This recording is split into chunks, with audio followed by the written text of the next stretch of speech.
Okay, abusunya bɛma akɔ abasongo so ɛde ba Ghana politics avenue so. Abusunya yɛmbonwura ɛyɛ yɛnsɛm mu. Ɛyɛ Chief Justice Torkornoo abusunya sisi adeɛ maame no seeking for presidential pardon. Sisi ano ɔse Ghana for yɛmmoa no na ɛkyɛ sɛ ɔmpa John Dramani Mahama akyɛw for his removal no na ɔno ankasa no onim nneɛma a ɛyɛ den ɛkɔ so ɛwɔ ne life mu.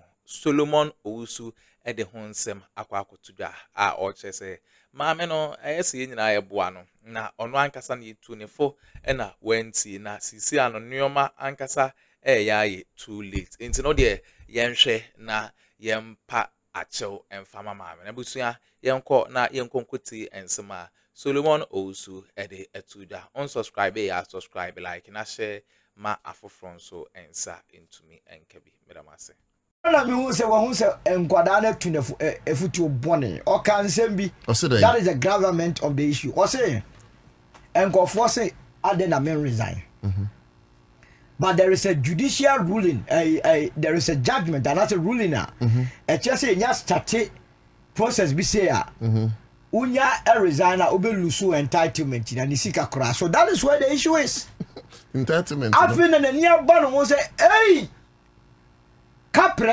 abra die starting no film sa time no ana ne yenu bi e2 fo say obey negotiate your exit ye ne omampani ye nyina ye mfa anu ntumi so masa oso wo kwa adwobre wo ye menim so mabesa ne ma me ko masa no tie fa che me na me nya me kakra nko afi ma mi ka che se wo gya ye nya yi eno wadwuma no be na sa wo be we no ka se bia yempa cho ni wachi a be ka no boko ne ne ye hu de be ye na wasa the antagonism abem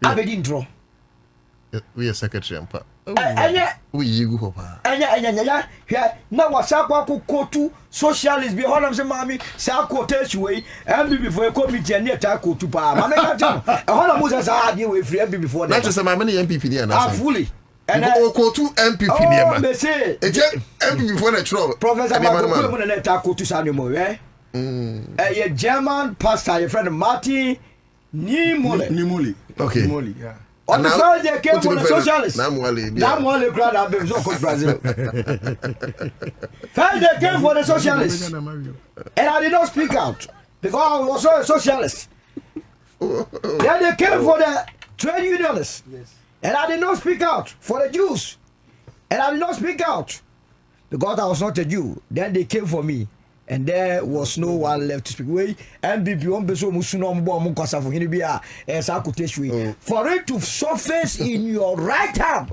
article speech presentation now me for serious we socialist quote mami aba be sa die we am owie ya wasaji nsu anu maguso wa am obi am bisa question journalists for questions on maybe sound but I want to admonish Mr. Ofori Akogo any the other petitioner say or say ya omo drag mamen before court we misdemeanor nkasa no wait for defamation what defamation what go money say I make us say and go for him who the petitioners are but they are one thing they ought not to have been known mami naba what the audio Mr. Ofori tra hono what the was that spend about 40 minutes on Mr. Ofori such a noble man this will be a hunia or petition here ana wo jada yakayaka de will be a wo jada de ope Mr. Ofori opposition ya you fro on the babedi ana David ompe what do say the modi ya do court na nye or you stakeholder in this country you cannot be a stakeholder in Ghana more than Mr. Ofori obi your investment talk on investment say the man ya got ya te say judicial a mawe year vacation one ukuno ni obi ade tumiko ye can say official trips no you are not supposed to travel with your husband or any family member official trips that was how can we say for security reasons she can't go alone alone with your and not today you say wo kwa one officer of the state or bodyguard and bodyguard and na me the passport e nil visa ba kokra mo muda ofarenko na nya de odin ko no din kunu ni makoi enti mami one the bodyguard na no de ko trips bia anka visa mo mu bi And you per diem nibi. That is what we are talking about. There is an allegation say oba ye no wo ma ba benya contract of 400 and something thousand omo na ye dey your friend say captains and there judicial launch omo na ye. So now when you chief justice aka no if it is true come benya sa contract. And that is clear case of conflict of interest. What you say? Asebu nyina oba hima enke Judicial na ye no fe na nkofo kura nim sa de we. Wa mye nu ase. Ye ko hwe mu so no utu kwani bi wo sika bi balance no enya meduru ye. Na mana for balance. I don't know mu kai ya petitioner akwa enti we and then some oba better press conferences as no press conference abeka no. O se wo de ko committee na ere ase. Na de ko you no ye ne abeka che ye fanya de Yeah, committee members. Ye invite committee na wo de wo ye mo nsem ho a ye ne tie krom no. Ye fa be ye de be pesa me tie ase de oba ye ne Opasi TV. I see. Like me oye ni na ne say Ghana mon kama sem mame. Na be say ka wasem mama efutuo ne de ma say ye di akoda jesu na ka twe ho. Na na akoda no. Ye akoda jesu ye swa no. Ye akoda jesu. Ani passion sa. Oh, na ki ya hwe ne ka ka. Wo se wo ntie wo betie sa ngofo we. Torkornoo so odin. Ana ne be bia bedui. Sisi a wa ja tum se be bia bedui. Wo ye omu firi mu a osika bebo. Yeah. De wo mu se aduri se ye nko pa John Mahama cho. Say what do you kura na entire Sisi ano ye hu se Torkornoo ade obeka ye ni nyina asem na wie ye ne se ne yes gracia no gracia no hwe osro yeah o de yes rejo Mahama Dear John ayo on fama David Mr. Ose ya yenti ase ma no Kure nyame animu o jase o me ma na hwe say Basadia good governance you be check me that's a half wasum 30 or least wasum 38 years no 38 years no because they dey oko the was some of the man no said the ora atuguba ana say ora era no mu a omo awie ba no ni omo wie no omo wie ne fel so oh enye guarantee the way we wie ne tantan but when we wie ne tantan na mun chem half man no at least mo money be yeah man half omo money quarter on anything yeah quarter of half is how much 1/8 yeah mfa man sir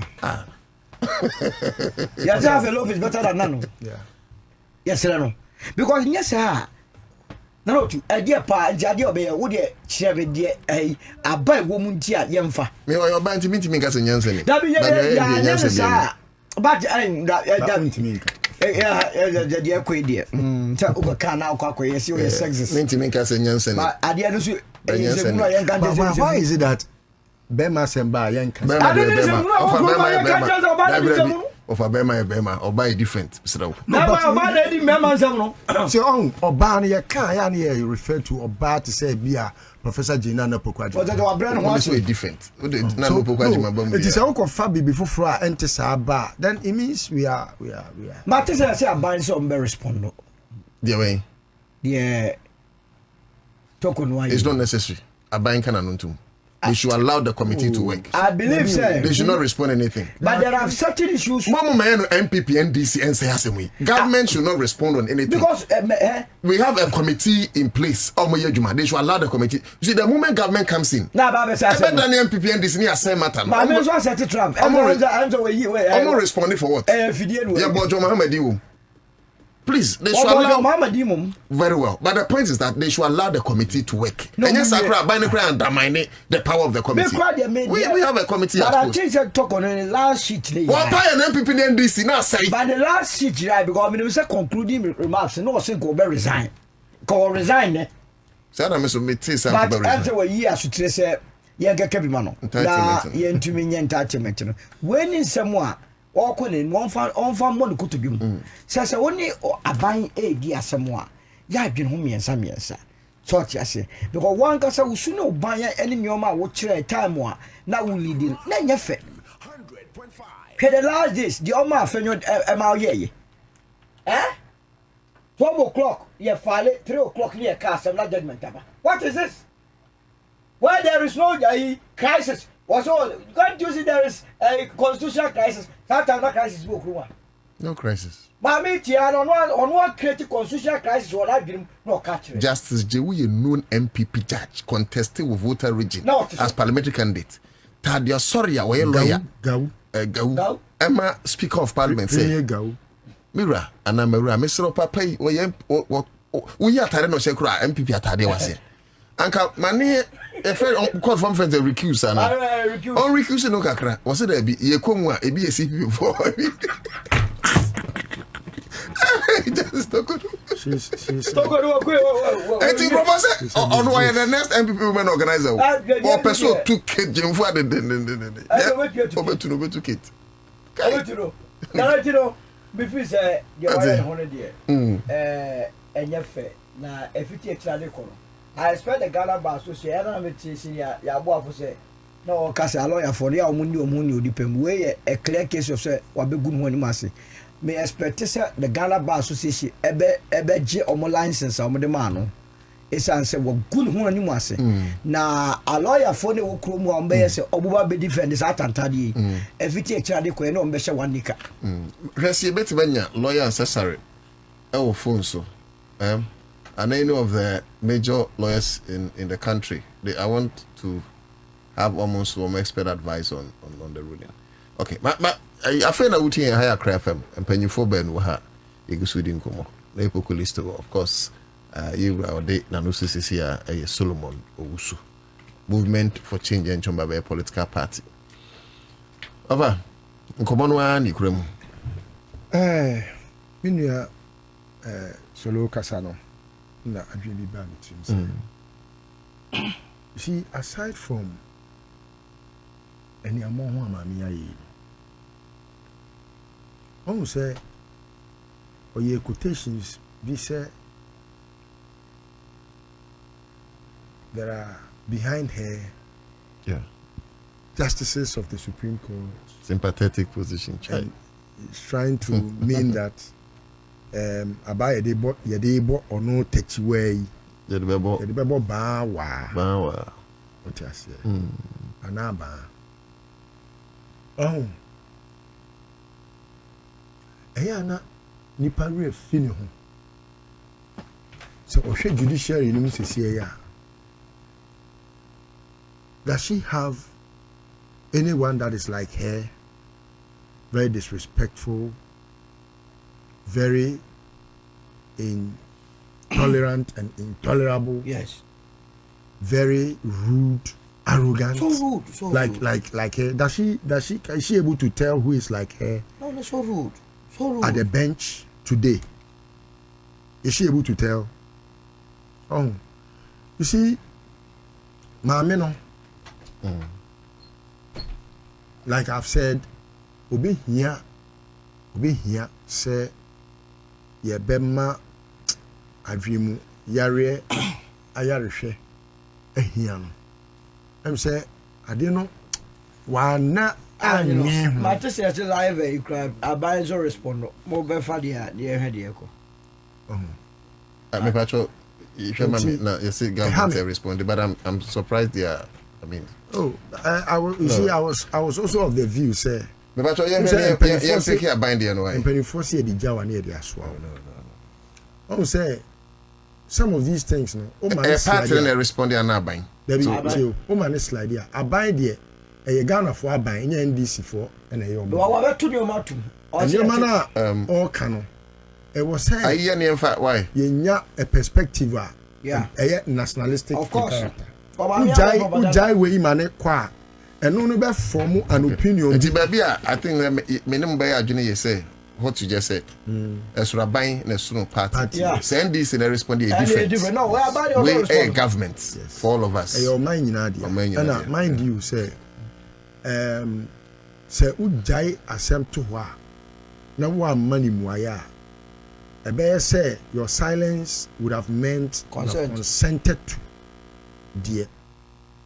Obeka any. Na say and also not just omo no so the committee na dwuma yo. Abi say Mahama way is leading committee no the original baby.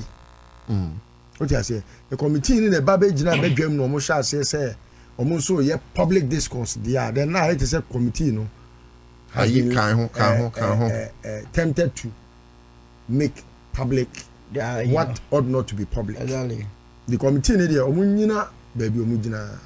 Nemum abai wo asudie da ne so say ɔman no sɛ sɛ yɛde ahyɛ mo nsa ɛde gyawareɛ de asoa enti den na mo ka fa ho ama ɔmanfoɔ ate san sɛ maame no the propaganda ne nneɛma a ɔde agu badwa mu ne nsɛm a ɛnni mu nyinaa no waka ɛna wɔyɛ several accusations ɛti aban accusations na ɔyɛ no ɔho na meka biribi sɛ ɛte sɛ deɛ yɛde ma kɔ court na mabɛgyina public say court na yɛde ma kɔ why would I do so?